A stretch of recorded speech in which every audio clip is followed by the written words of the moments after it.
Hi, I'm Mark Court from BoatUS Magazine. Welcome aboard my boat. Today I'm going to talk to you about Gelcoat. Now, Gelcoat is that shiny surface on the outside of the boat, but over time it gets dings, it gets scratched, and it gets a few gouges in it that need to be repaired. So I've already washed the boat down and I'm going to walk you through the steps necessary to make a repair. Small repairs like this are easily within the realm of a DIY boat owner. I've got a small ding here in the boat, and if I leave that, moisture is going to get in. So all I'm going to do now is just grind this out and fix this, and then we'll end up with a seamless repair. You don't need a ton of tools or materials. I've got a few safety items here. Disposable gloves to keep fiberglass resin off my fingers. A disposable mask so that when I'm grinding I've got dust and stuff, I'm not breathing that in, and a pair of safety glasses. So wiping down with acetone gets rid of any surface contaminants, wax and what's left of the dirt, so that we don't push that into the repair. Just slapping on some Gelcoat is really effective. So to make a proper repair, I've got to open up this little crack so that the new Gelcoat has got something to bite into. So for that I'm going to use a Dremel tool.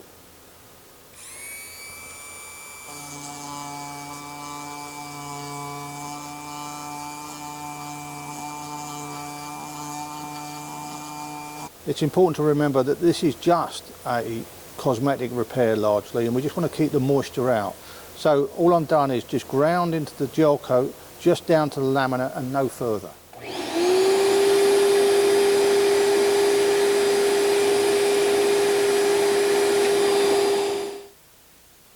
With the grinding out of the way, I'm just putting some tape down to contain the repair and make sure that we don't splash outside onto the existing Gelcoat.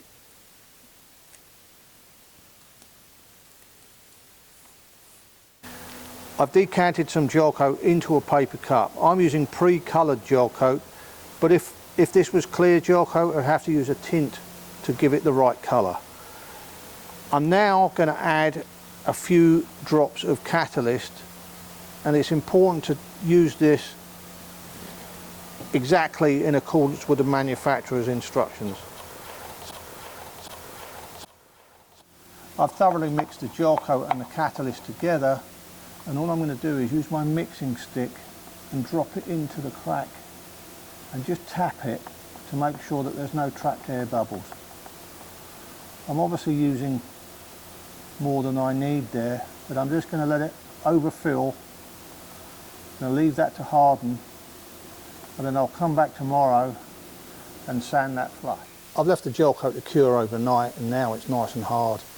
So what I'm going to do now is to sand it flush, and for that I'm using 180 grit wet and dry paper wrapped around a block. We need the block because we want to keep this flat. If you just use it in your fingers, you'll end up with a ridge. We don't need that. And we'll be done in no time.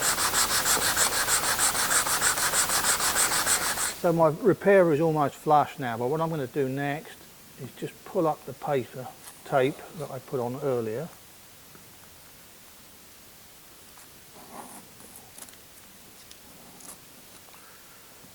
With the tape removed and it's sanded down flush, you can already see, or you probably can't see, that it's still there. I can feel it slightly with my finger.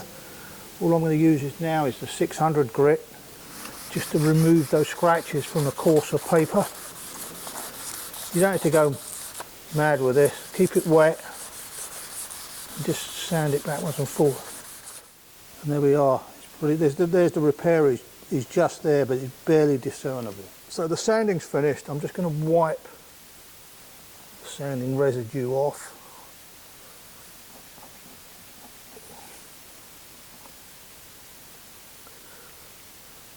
And already I think you'd agree that it's starting to look pretty good. There's the repair there, you can just about see it. But just to make it disappear completely, I'm going to use some rubbing compound on that. And this will just get rid of any scratch marks from the paper. I've got my slow speed buffer, so I'm going to spread that around with the pad.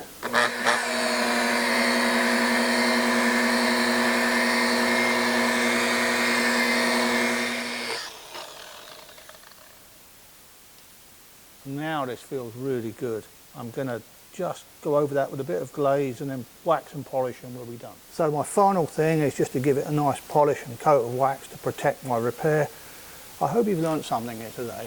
Thanks for watching, and don't forget to leave us some comments below the video. And for more great information, tips, techniques and other information, go to boatus.com/magazine. Thanks for watching, we'll see you next time.